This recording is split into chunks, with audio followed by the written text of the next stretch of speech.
Magandang araw sa ating lahat at sa muli tayo ay nandito upang mag-aral ng salita ng Diyos. At sa ating pagsisimula, tayo po ay yumuko muna at manalangin. Diyos na makapangyarihan sa lahat, marami pong salamat sa pagkakataon na ipinagkaloob po sa amin upang sa muli ay makapag-aral niyong salita. Maraming salamat sa mga biyaya na ipinagkaloob sa amin sa mga nakalipas na araw, pag-iingat, pag-supply sa aming pangailangan, protection. Maraming salamat, Lord. At hinihingi po namin na pagkalooban niyo po kami ng wisdom, kayo po ang magdala ng inyong mensahe sa puso ng bawat isa sa amin at patuloy niyo po akong tulungan sa aking pagtuturo. All these things we pray in Jesus' name. Amen. Babasahin ko po sa inyo ang Galatians chapter 5 verse 22 hanggang verse 23. Sabi rito, "But the fruit of the Spirit is love, joy, peace, long-suffering, gentleness, goodness, faith, meekness, temperance. Against such there is no law." Dito, isinulat ni Apostol Pablo sa simbahan sa Galatia. Ipinakita niya rito kung ano yung mga fruit of the Spirit. Pag sinabi nating fruit of the Spirit, ibig sabihin nito, ang isang tao na mayroong banal na espiritu sa kanyang buhay o ang isang taong mayroong tamang pananampalataya sa Diyos, ang isang taong may Kristo sa kanyang puso, itong mga bagay na to ay dapat makikita sa kanyang buhay. Sabi rito, ito yung mga bagay na dapat makita sa atin kung mayroon tayong tamang pananampalataya sa Diyos. Love, joy, peace, long-suffering, gentleness, goodness, faith, meekness, temperance. Makikita dapat yan. Ngunit, marami ito. Kung pag-aaralan natin isa-isa to, mahaba. Kaya kumuha lang ako ng isang fruit of the Spirit dito na pag-aaralan natin ngayong umaga. Ito po ay ang word na gentleness. Ang word na gentleness po, mga kaibigan, ay kapariho lang sa word na kindness. When actually, sa ibang version ng Bible, ang ginamit nila ay kindness instead of gentleness. So, ang gentleness ay synonymous siya sa word nga kindness. Dahil ang pag-aaralan po natin ngayong umaga is about kindness. Ang pag-aaralan natin are the ways to be kind to people. Ano yung mga pamamaraan upang tayo ay makapagbigay ng kindness sa ibang tao? Nung binasa ko ang Webster Dictionary, ang nakalagay na meaning ng kindness is treating other people with respect. Yung tratuhin mo ang ibang tao na mayroong paggalang, ang tawag dyan ay kindness. Ngunit tingnan natin sa Biblia kung ano yung mga pamamaraan para maipakita natin sa ibang tao yung ating kindness. Napakahalaga po ng kindness. Napakahalaga nito sa mundo. Kaya ang mundo ay magulo, kaya ang gobyerno ay magulo, kaya ang pamilya natin ay magulo, kaya ang buhay natin ay magulo. Minsan dahil sa hindi na natin makita ang kindness sa mga tao. Tayo bilang mga tao sa mundong ito, meron tayong responsibilidad at isa sa mga bagay na pwede natin makontribute sa mundong ito ay kindness. At ito yung pag-aaralan natin ngayon. Ano yung ways to be kind to people? Ano yung mga pamamaraan para maipakita natin yung kindness natin sa ibang tao? Una, mababasa po natin ito sa Galatia o sa Philippians chapter 2 verse 4 to 5. Dito sa Biblia natin kunin kung ano at paano natin ipakita ang kindness sa ibang tao. Una, dito sa Philippians chapter 2 verse 3 to 4. Ang sabi rito, "Let nothing be done through strife or vain glory, but in lowliness of mind. Let each esteem other better than themselves. Look not every man on his own thing, but every man also on the things of others." Sabi rito, huwag kayong mag-away, huwag kayong magkukuhaan ng glory. Gawin nyo ito na mayroong pagpapakumbaba. Sabi nga rito, let each team other better than themselves. Ibig sabihin, dapat bibigyan mo ng mas importante ang ibang tao kaysa atin. Iisipin mo na, instead na tayo mag-iisip na mas importante ako, mas magaling ako, tinuturuan tayo ng Biblia na mas isipin natin na mas magaling sila at mas importante sila kaysa atin. Ang sabi pa nga sa verse 4, look not every man on his own things. Tayo dapat ay hindi nakatingin lamang sa mga bagay na pangsariling atin. But every man also in the things of others. Kung tingnan naman natin ang pangangailangan ng ibang tao. Ibig sabihin nito, isa sa mga ways to be kind to people is be sensitive. Number 1 is be sensitive. Kindness always start with sensitivity. Kindness always start with noticing what is going on other people's life. Yung bang hindi ka manhid. Hindi yung puro pang sariling bagay lang ang tinitingnan mo, kundi nakikita mo rin kung ano ang feelings at ano ang pangailangan ng ibang tao. Be sensitive. Dapat sensitive tayo kung ang kapwa natin ay gutom at walang makain. Dapat sensitive tayo na ang isang tao ay pagod. Dapat sensitive tayo na ang isang tao ay nangailangan ng tulong. Dapat sensitive tayo na ang isang tao ay malungkot o masaya. Minsan sa buhay natin wala tayong ganyan no? Nakita natin yung ating kaibigan, busy, ginugulo pa natin. Nakikita natin yung isang tao, gutom, hindi mo malang binibigyan. Kindness start with sensitivity.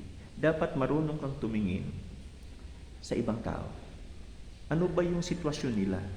Hindi puro pang sarili lang ang ating iniisip. Minsan, kung napunta ka sa mga kainan, lalo na kunwari mayroong mga okasyon, tapos yung kainan, tatayo ka lang at kukuha ka ng pagkain. At nakita mo sa likod mo, ang dami pang mga taong kumakain. Lagi mong isipin na mayroong pang kakain sa likod. Hindi mo dapat inuubos yung pagkain. Yung iba kasi, alam nilang marami pang kumakain.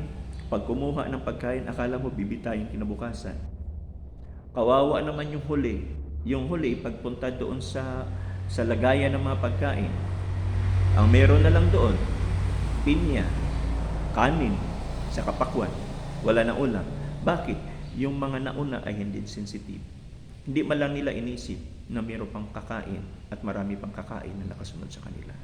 So be sensitive. Minsan pag kumuha tayo ng pagkain, kunin lang natin yung tingin natin na sapat sa atin at isipin naman natin yung ibang tao na nasa hulyan nakakain din sila. Be sensitive.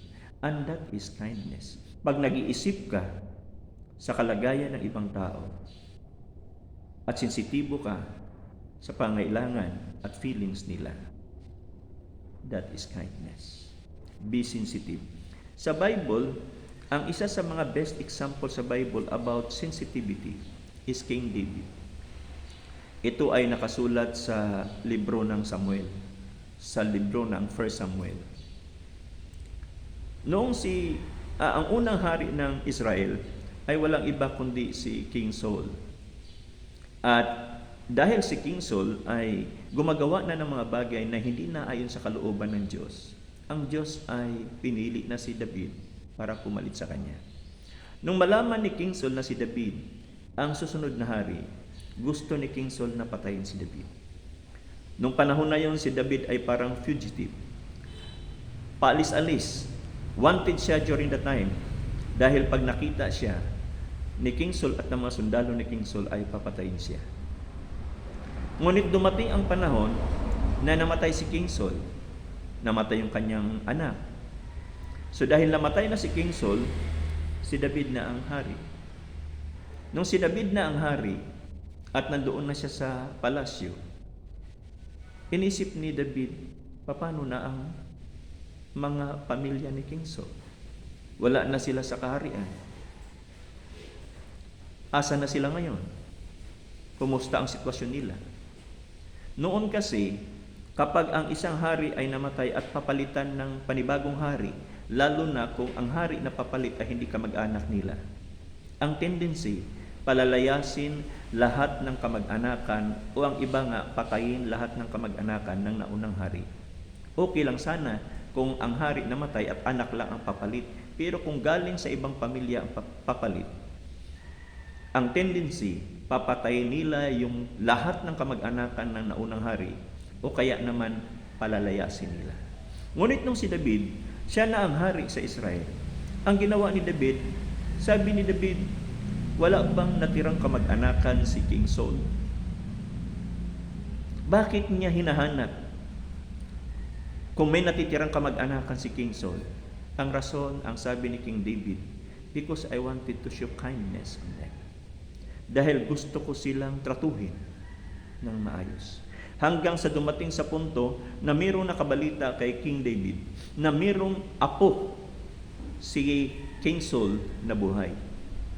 Ang pangalan ng apo ni King Saul na buhay ay si Mephibosheth. At nung malaman ni King David na mayroong buhay na apo si King Saul na ang pangalan ay si Mephibosheth, pinahanap niya si Mephibosheth. At nakita nila si Mephibosheth sa isang lugar na ang pangalan ay Ludibar. Isang lugar na napakahirap at isang lugar na mas mahirap pa sa squatter sa kapanahunan natin na yan. At si Mephibosheth ay lumpo.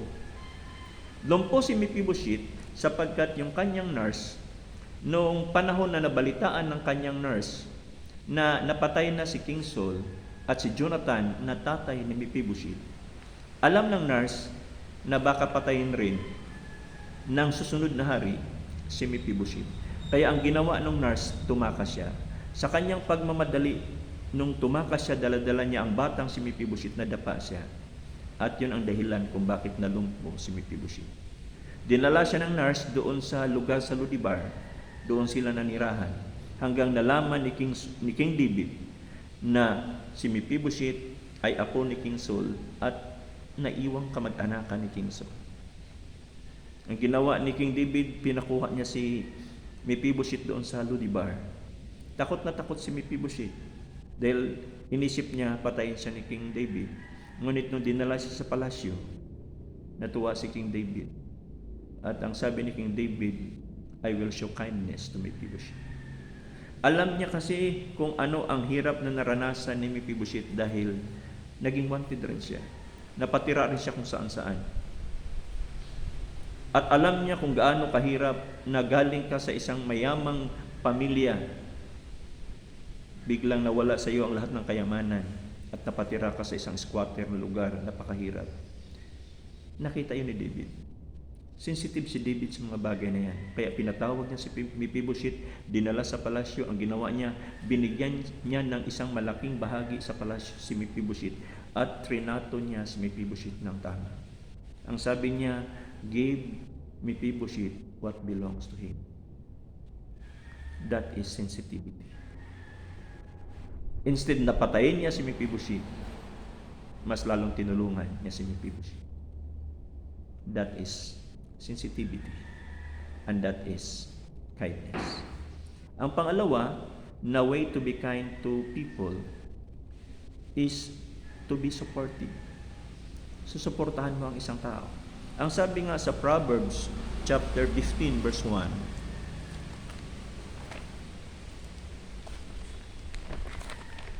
Proverbs chapter 15 verse 1, ang sabi rito, a soft answer turneth away wrath, but grievous words stir up anger. Sabi rito, ang soft answer, ibig sabihin, ang isang mahinahon na sagot ay nagpapawala ng galit. Ngunit yung masasakit na salita ay nagpapagalit panglalo. Dito makita natin na pag nagsasalita tayo pala at sumagot tayo sa isang tao, pag sinagot natin siya ng mahinahon, yung taong kausap mo na galit, mawawala yung galit. Pero kapag ang isang tao na nagtatanong sa iyo, sisigawan mo siya at magsasalita ka na masasakit, magagalit yung tao sa iyo. Ibig sabihin, ang isang taong kind, ang isang taong supportive, hindi ka magsasalita ng masama o mga bagay na nakakasira sa kapwa, bagkus nagsasalita ka ng mga bagay na nakakapag-build up ng kapwa. This means talking about building people up rather than tearing them down. Doing things that will build people, not destroy people. Ang isang taong kind, hindi siya nagsasalita ng mga bagay na ikasisira ng isang tao, kundi nagsasalita siya ng mga bagay na ikabubuti sa isang tao. Alam natin na ang bawat tao mayroong magandang ugali, mayroong magandang pagkatao o maganda sa side ng buhay niya, pero mayroon ring pangit na side ang isang tao. Pero ang isang taong kind, mas pinipili niyang pag-uusapan ang magandang bagay sa isang tao kaysa ang hindi magandang bagay sa isang tao. Mas pinipili niyang pag-usapan ang mga bagay na nakakabuti doon sa tao kaysa yung mga bagay na nakakasama sa tao. That is being supportive. Kung may nakita kang kaaway, kahit kaaway mo, pero that time ang isang kaaway ay nangangailangan ng tulong, hindi yun dapat ang opportunity sa isang tao para mas lalo niyang gantihan ang kanyang kaaway. Ang isang taong mayroong kindness sa buhay niya, kahit kaaway niya, pero dahil nakita niyang nangailangan ng tulong, tutulungan niya. And that is kindness. Because kindness is being supportive, not destroying other people. One of the best na example ng being supportive sa Biblia ay walang iba kundi si Joseph. Si Joseph, hindi ito yung Joseph na naging tatay ni Jesus at asawa ni Maria. Ito yung Joseph sa Book of Genesis na anak ni Jacob. Si Joseph ang unang anak ni Jacob doon sa pangalawang asawa niya. Si Jacob kasi, nung pumunta siya sa kanyang uncle na si Laban, nakita niya mayroong dalawang anak si Laban na babae. Mas gusto ni Jacob si Rachel, yung mas bata. Ang sabi ni Laban sa kanya, kung gusto mo si Rachel, kailangan mo magtrabaho ng 7 taon para makuha mo yung pagmamahal ni Rachel. Kaya nagtrabaho siya doon kay Laban sa loob ng 7 taon. Nung umabot na ng 7 taon, so hiningi na ngayon ni Jacob doon sa tiyuhin na si Laban, si Rachel. Ang problema, sabi ni Laban, hindi ko muna ibibigay sa si Rachel. Ang ibibigay ko muna sa iyo para maging asawa ay yung panganay na si Leah.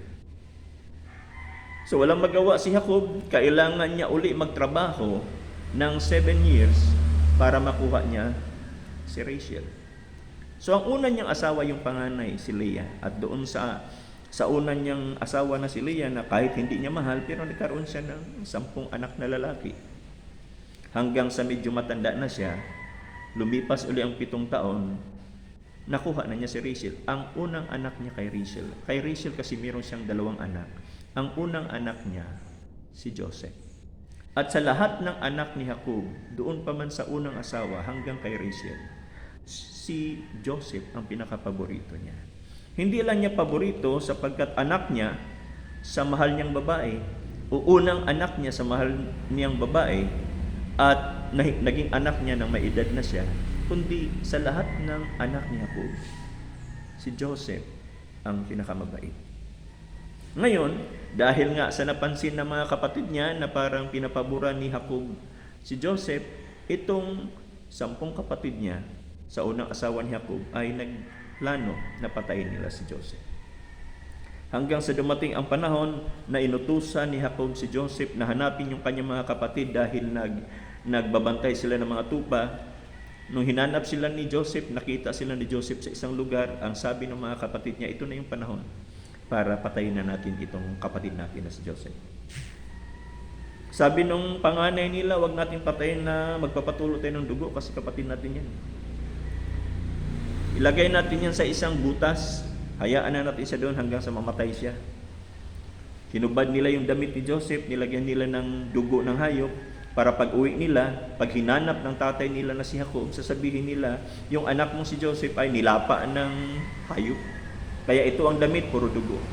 Pero sa totoo lang, nandoon lang si Joseph sa butas, pinabayaan doon hanggang sa mamatay. Walang kain, walang inom. That time, habang kumakain sila, siguro si Joseph umiiyak, "Kuya, bigyan niyo po ako ng pagkain." Hindi nila binigyan. "Kuya, tubig." Hindi nila binigyan. Dahil hinahaya, gusto nilang mamatay si Joseph doon sa butas. Buti na lang, habang nandoon pa sila, nakita nila na may dumaan na mga Ishmaelites. Yung mga Ishmaelites, ito yung mga tao o grupo ng mga tao na namimili ng mga alipin. Pag nakabili sila ng tao para maging alipin, dadalhin nila to sa isang syudad o sa Egypt at ibinta doon bilang alipin. So nagbago ang isip ng mga kapatid ni Joseph. Instead na hayaang mamatay si Joseph doon sa butas, kinuha nila si Joseph. Then bininta nila doon sa mga Ishmaelites. Siguro nung nilagay at bilili ng mga Ishmaelites si Joseph, parang kapalihon mga palabas na gladiators, yung mga slaves nakalagay sa parang hawla o kaya nakagapos. Mas dinala siya ng Ishmaelites na bumili sa kanya doon sa Egypt. At doon bininta si Joseph. At nagkataon naman ng isa sa mga pinuno ng sundalo ng hari ng Ehipto na si Potiphar ang bumili kay Joseph. Hindi madali ang maging slave. Alam naman natin, sa Middle East uso ang slavery noon. Pag slave ka, wala kang karapatan. Para kang gamit lamang ng amo nila. Lahat ng gusto nilang gawin, kaya nilang gawin. Ganon ang slavery. Wala kang rights. Hindi madali. Ang problema lamang nung nagtagal na si Joseph doon sa bahay ni Potiphar, ang asawa naman ni Potiphar ay nagkaroon ng gusto kay Joseph. Hanggang sa dumating ang punto na talagang tinukso na ng asawa ni Potiphar si Joseph, si Joseph ay tumakbo. Nung si Joseph ay tumakbo, mas lalong napagbintangan siyang ni-rape niya o pinagbintangan siya ng asawa ni Potiphar na ni-rape siya. Kahit walang kasalanan si Joseph, pinagbintangan siyang rapist, kinulong si Joseph. Doon sa kulungan, hindi dali.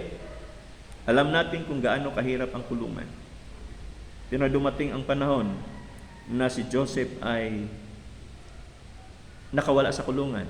Dumating sa panahon na nakalabas siya sa kulungan. Kasi doon sa kulungan, meron siyang isang kasama na butler. Ibig sabihin yung taga-timpla o taga-gawa ng wine ng hari ng Ehipto. At one time na naginip yung butler, ang sabi ng butler, kinuwento niya ang panaginip niya kay Joseph. Ang sabi ni Joseph, yung panaginip mo, ang ibig sabihin niyan, 3 araw na lang, makakalabas ka na at makabalik ka sa trabaho mo bilang taga-gawa ng wine sa hari. At nagkatotoo. After 3 days, nakawala yung butler. Nakalabas siya sa kulungan. Ang sabi niya sa butler, "Wag mo akong kalimutan." Ngunit nung ang butler ay nakabalik na doon sa kaharian, nakalimot siya kay Joseph. Hanggang sa dumating sa punto na yung hari ng Ehipto ay nanaginip. Ang panaginip ng hari ng Ehipto ay doon sa ilog. May nakita siyang 7 baka na lumabas na matataba. Ngunit pagkatapos niyang makita ang 7 baka na malulusog na lumabas sa ilog, ay mayroong kasunod naman na 7 baka na mapapayat na lumabas doon sa ilog. At nakita niya na yung matatabang 7 baka na nauna ay kinain ng kasunod na mapapayat na baka. Hindi nila malaman kung ano ang interpretasyon ng panaginip. Ang sabi ng butler, naalala niya si Joseph. Sabi niyang butler, meron akong kasamahan doon sa kulungan. Magaling bumasa ng panaginip. Kaya pinatawag nila si Joseph. Nung pumunta na si Joseph doon sa hari, ininterpret ni Joseph ang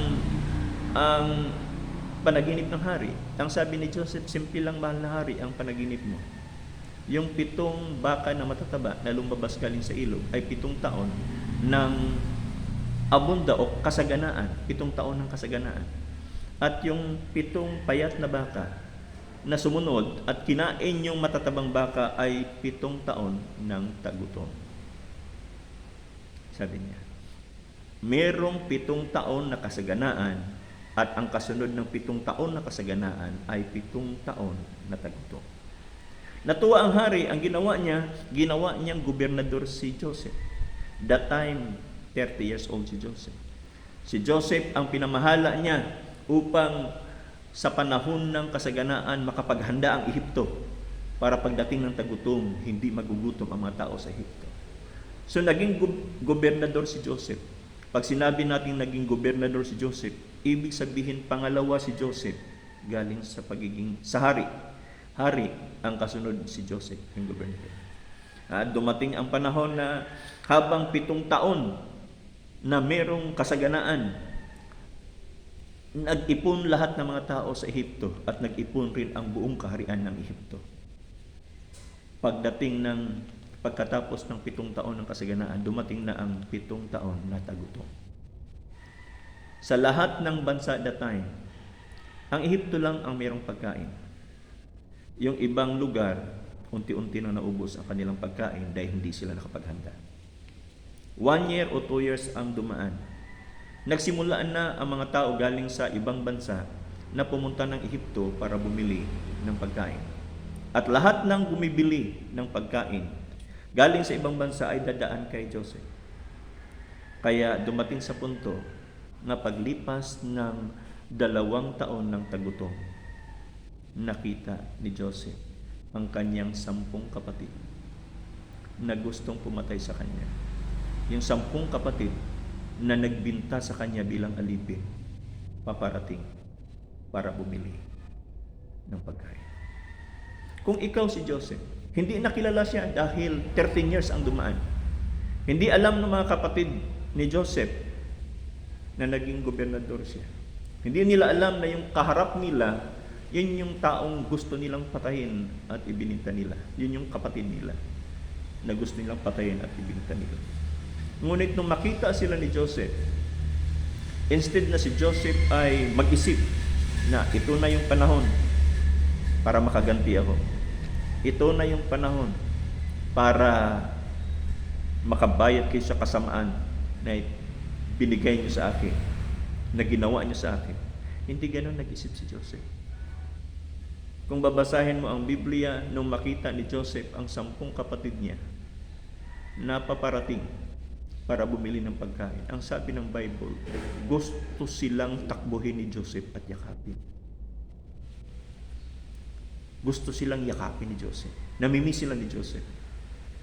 Pero pinigilan lang ni Joseph ang kanyang sarili.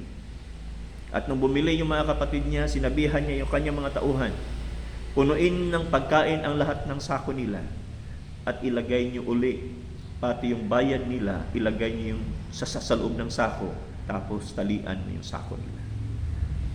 Doon sa istoryang yon, napakarami pang mga pangyayari na nangyari. Hanggang sa dumating ang panahon na hindi na mapigilan ni Joseph ang kanyang sarili, nagpakilala niya sa kanyang mga kapatid.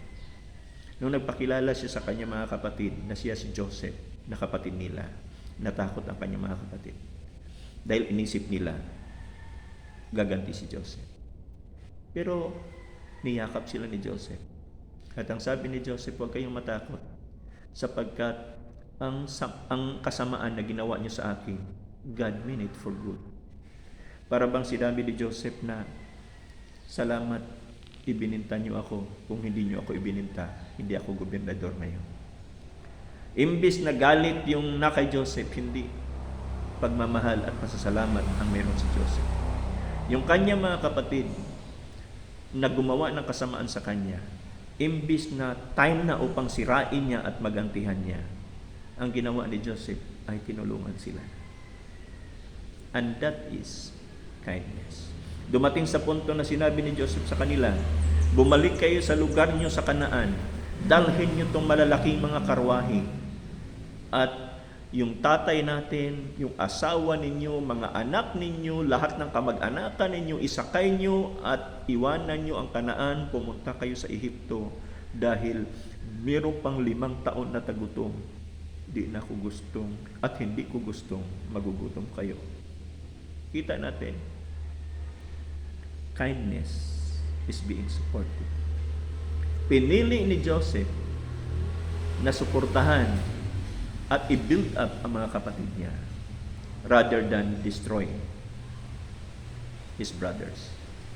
That is kindness. Dapat ganon din tayo. Dapat ganon din tayo. Instead na pag-isipan natin ng masama ang ating kapwa, mas tulungan natin sila. Kindness is being supportive. Ang pangatlo ay mababasa natin sa Romans chapter 12 verse 15. Romans chapter 12 verse 15. Sabi sa Romans chapter 12 verse 15, rejoice with them that do rejoice, and weep with them that weep. Sabi rito, maging masaya ka sa kanila na masaya, at umiyak ka sa kanila na umiyak. Ang number 3, nga way to be kind to people, first, be sensitive. Second, be supportive. Ang number 3, be sympathetic. If you want to be kind to other people, be sympathetic. Learn to sympathize. People appreciate when you sympathize with them. Hindi tayo, dapat sa atin kasi iba Pag may nangyari na masama sa kapwa natin, imbis tayo ay malulungkot, natuwa pa tayo na may masamang nangyari sa kapwa natin. Hindi tayo marunong mag-sympathize. Hindi yung kindness. Meron tayong kaibigan na nadapa, imbis na tulungan natin, pagtatawanan natin. Ganon tayong mga tao Minsan nga, yung mga taong mayroong depekto, nakakita ka ng isang pilay na pangit ang lakad sa daan, imbis na maawa ka, tinatawanan natin. We are not sympathetic. May mga tao na may mga depekto, ginagawang katatawanan ng mga tao. And that is not kindness. Ikaw ba naman ang mayroong depekto na katulad noon? At pagtatawanan ka, masaya ka ba? Di ba hindi? Learn to sympathize. If you want to be kind to other people, learn to sympathize. Meron akong experience nung noon ako ay bumibiyahe pa papuntang Manila na gumagamit at sumasakay sa bus. Ang sinasakyan kong bus noon ay Piltrangco. Pag sumasakay ka ng bus na Piltrangco, pagdating mo sa Samar, sa May Allen, bababa kayo, ipapasok yung bus doon sa ferryboat, tapos bababa kayo doon sa ferryboat hanggang sa makatawid doon sa Matnog. One time, nung nandoon na kami sa ferryboat, nandoon ako sa ferryboat, may nakasabay ako ng grupo ng mga kalalakihan na sa tingin ko mga surfer, yung nagsusurf. Kasi yung sasakyan na dala nila, maraming mga surfboard Inisip ko nga noon na baka galing sila ng Siargao Island. Katabi kong nakaupo ang grupo nila, at yung isa, nag-decide na inutusan nila na bumili ng kape. So yung isang kasama nila, lumusot doon sa may maliit na pintuan ng barko. Alam mo, barko, bakal, kasi maliit na pinto. Lumabas doon yung kaibigan nila, kasi bumili ng 2 tasa ng kape. Nung pabalik na yung kasama nila, dala-dala yung 2 tasa ng kape ng init, hindi nag-ingat, naumpog yung kasama nila doon sa pinto. Nung naumpog, tingin ko talagang masakit yung pagkakaumpog. Kaya parang napaluhod siya sa sakit.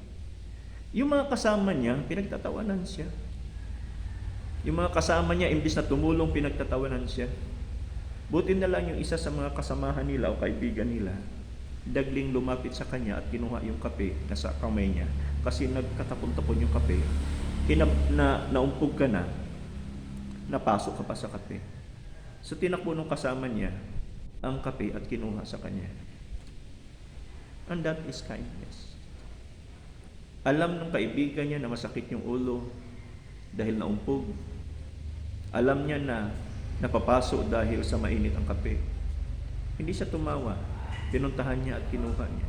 Samantalang yung ibang mga kasamahan niya, naghihirap na yung yung isang kasama niya, pinagtatawanan pa nila.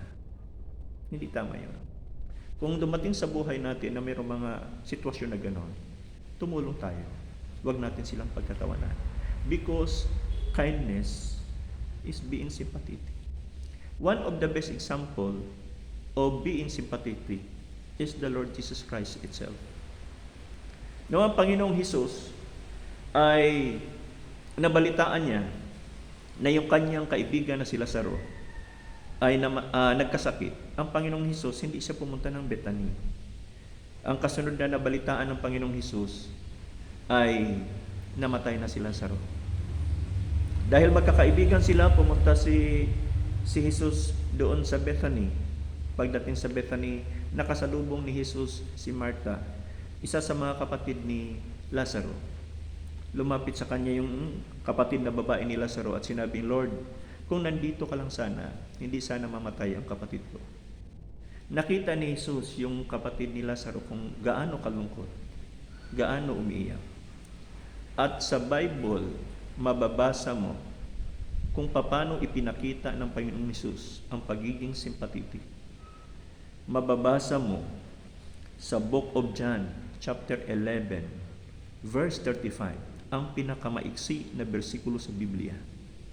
At ang pinakamaiksing bersikulo sa Biblia ay kinukompose lamang ng dalawang word, at ito ay Jesus wept. Si Jesus ay umiyak. Yan ang best example of being sympathetic. Nakita ni Jesus na umiiyak si Martha o yung kapatid ni Lazaro. Ipinakita ni Jesus ang pagiging kind, pagiging sympathetic. Umiyak rin si Jesus. That is sympathy. Pag masaya sila, masaya ka rin. Pag malungkot sila, malungkot ka rin. That is being sympathetic. Gagawin mo yan, tawag dyan, kindness. At ang last na way na pag-aaralan natin ngayon to be kind to people, first, be sensitive. Second, be supportive. Third, be sympathetic. And last but not the least, be spontaneous. Mababasa natin ito sa Book of Galatians chapter 6 verse 10. Book of Galatians chapter 6 verse 10. Ang sabi rito, as we have therefore opportunity, let us do good unto all men, especially unto them who are of the household of faith. Sabi rito, sa sulat ni Apostol Pablo sa taga-Episo o sa taga-Galicia, ang sabi niya rito, kapag meron kang opportunity na gumawa ng kabutihan sa lahat ng tao, dapat gawin mo to. Pag sinabi nating be spontaneous, if you have the opportunity to do good to other people, do it now. Hindi mo ipagpapabukas, gagawin mo agad. Be spontaneous. Yung mga taong merong kindness sa buhay nila, ito yung mga taong spontaneous ang pagtulong nila. Pag merong taong nagugutom ngayon mo siya pakakainin. Hindi mo sasabihin, gutom ka ngayon, bukas dadalang kita ng pagkain. Patay na yan. Ang sabi nga ng kasabihan, aanhin pa ang damo kung patay na ang kabayo. Sa tuwing may nakita kang taong nangangailangan, huwag mong palampasin. Opportunity yan na makatulong tayo. Yung pagtulong mo agad sa isang tao, ang tawag yan kindness. Pag mayroong nangangailangan, pero pinagpaliban mo pa ang pagtulong sa kanila kahit may oportunidad ka ng tumulong, pinagpabukas mo pa, pinagsunod na araw mo pa, that is not kindness. Because kindness is being spontaneous. Ang best example ng kindness na to ay yung istorya sa Bible ng Good Samaritan. Ang istorya ng Good Samaritan, makikita po natin mga kaibigan sa Luke chapter 10 verse 30 to 35. Story po ito na kinwento ng Panginoong Hesus. Ang sabi ng Panginoong Hesus, mayroong isang tao na nag-travel galing ng Jerusalem papunta ng Jericho. But on the way, doon sa daan, tinulis siya. Mayroong mga tulisan, tinulis yung tao, hinubaran siya ng damit, kinuha ang lahat ng kayamanan niya, pera niya, gamit niya, tapos iniwan siya na 50-50, malapit na mamatay. Nung umalis na yung mga tulisan, maya-maya dumating ang isang priest. Mayroong isang pari na dumaan. Pero nung makita ng pari yung biktima, instead na tulungan, pumunta sa kabilang side at dumiretso ng daan. Ang kasunod ay isang Levita. Nung nakita ng Levita na ang biktima, instead na tulungan, ganoon rin ang ginawa. Dumiretso rin ng gamit ang kabilang daan. Ang priest at ang Levita are all religious people. Mga relihiyosong tao sila. Hindi nila tinulungan. At yung last na napadaan ay yung Good Samaritan. Alam niyo ba na ang Hudyo at ang mga Samaritan ay hindi nagkakasundo? Naalala niyo ba yung isang kwento sa Biblia nung si Jesus ay kausap niya ang isang Samaritan woman? Na ang sabi ng kanilang mga apostoles, ba't nakipag-usap to sa mga Samaritan? Walang pagkikipagkasundo ang mga Samaritan sa Hudyo. Hindi sila nagkakasundo. Ngunit hindi yun ang nanaig sa puso ng Samaritan. Hindi sinabing, hindi ko kalahi ito, hindi ko tutulungan. Pag binasa mo ang kwento ng Biblia, nung makita niya ang taong biktima, ang sabi ng Bible, he moved with compassion, naawa siya. Ginawa niya, bumaba siya, inanuhan niya yung samad, ginamot niya yung tao, pagkatapos isinakay niya sa kanyang kabayo o donkey ba yung kanyang sasakyan, possible na kabayo, isinakay niya, dinala niya sa isang bahay, at doon sa bahay, inalagaan niya, ginamot niya yung biktima, hanggang sa dumating ang panahon na umalis siya. Ang sabi niya doon sa may-ari ng bahay na tinuluyan niya, gamutin niyo siya, ito yung pera na bayad sa inyo, at kung meron pa kayong nagastos, pagbalik ko, galing sa lakad ko, babalik ako rito, at kung ano pa yung nagastos niyo sa pag-aalaga niyo sa kanya, babayaran ko kayo. Makita natin dito, hindi niya dinili. Yung pari at yung Levita, siguro may rason sila kung bakit hindi nila tinulungan. Either na nagmamadali sila, o natakot sila, o ano man ang rason nila. But that is not kindness. Ang Samaritan, maaring busy rin siya. Maaring nagmamadali rin siya. Pero mas nanaig ang awa sa kanya. Kaya dagli niyang tinulungan. Kung pinalampas niya ang pagkakataong yon, baka mamatay ang taong yon. If you want to be kind, be spontaneous. Kunwari, may taong lumapit sa inyo, nanghingi ng tulong, tulungan niyo kami, tulungan niyo kaagad. Baka kasi huli na ang lahat. Ang kindness kasi, dapat sa bawat opportunity na makatulong, ay tutulong ka kaagad-agad. That is being spontaneous. Tatapusin natin ang pag-aaral natin ngayon sa isang tunay na karanasan ko sa buhay. Nung ako ay nag-edad na 21 years old, that time nagtatrabaho ako sa Toyota.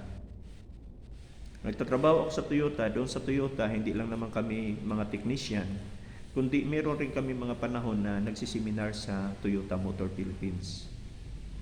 Pag sinabing magsiseminar kami, yun yung panahon na natutuwa kami mga technician kasi siyempre, para kang nag-aaral, libre ang kain, libre merienda, naka-aircon ka, wala ka doon sa company na ang init ng makina ng sasakyan, pagkatapos tuloy-tuloy ang sweldo. Tuwang-tuwa kami, kaya one time, nung naka-schedule ako ng seminar, tuwang-tuwa ako. Sabi ng manager namin, sa Lunes, hindi ka re-report dito dahil 2 linggo kang mag-seminar sa Toyota Motor Philippines. Tuwang-tuwa ako. Piniprepare ko na yung overall ko na pinakamalinis para gamitin ko sa seminar.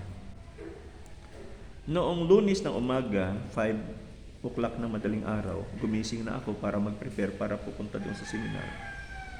Nagulat ako sapagkat ako narinig na parang umuungol sa labas ng bahay namin.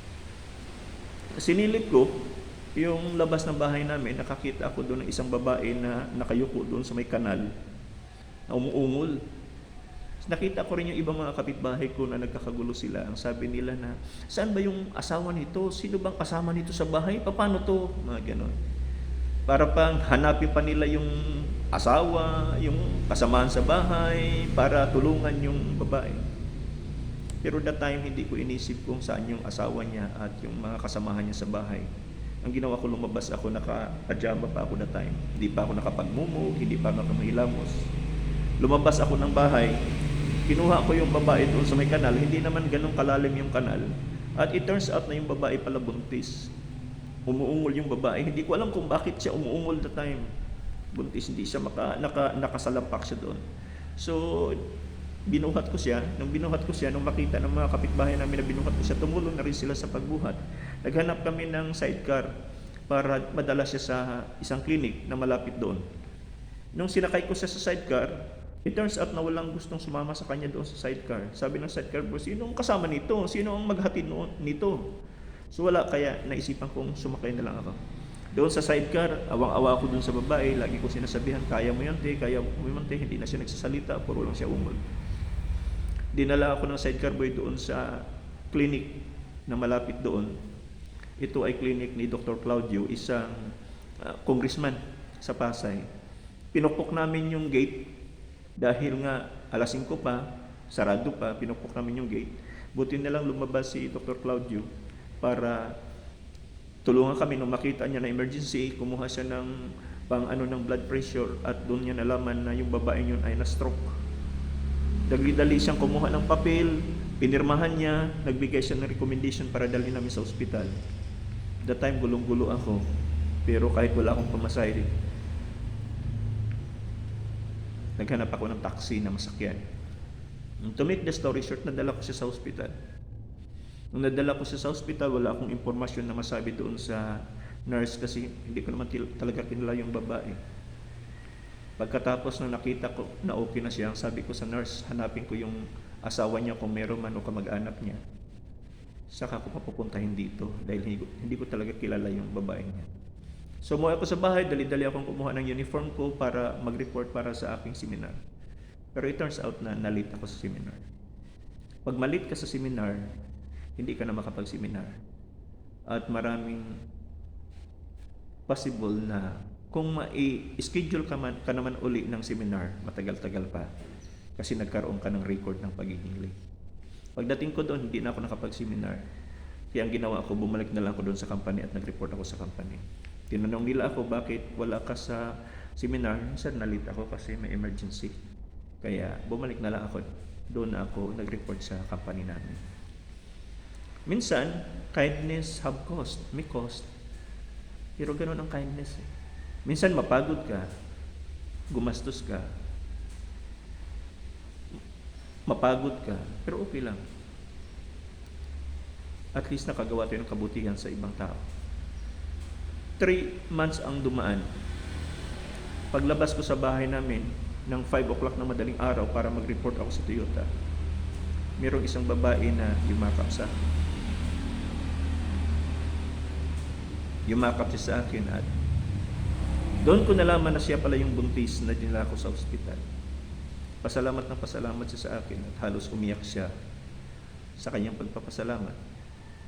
Kaya nga lang, ang nakakalungkot, yung anak na binuntis niya kasi sinisaryan siya nung time na dinala ko siya sa ospital. Hindi nakasurvive yung anak niya. Pero at least inisip ko, hindi man nakasurvive yung anak niya, pero yung mabilisan na pag-action ko para dalhin siya sa ospital, able to save the woman. At least, naligtas yung babae. Kung hindi ko ginawa yon at natagalan yung pagdala ng babae doon sa ospital, malaking posibilidad, hindi lang ang anak niya mawala, pati rin ang nanay mawala. Kindness is being spontaneous. Minsan, kapag dinelay natin ng kunti ang pagtulong natin sa kapwa, it is a matter of life and death. Kaya sa bawat panahon na kailangan ng tulong at may maitutulong ka, huwag mo nang pabukasin, huwag mo nang palipasan ang ilang oras o ilang minuto. Gawin mo agad. Because that is kindness. Kindness is being spontaneous. Yun po ang mga pamamaraan upang maipakita natin ang kindness sa ating kapwa.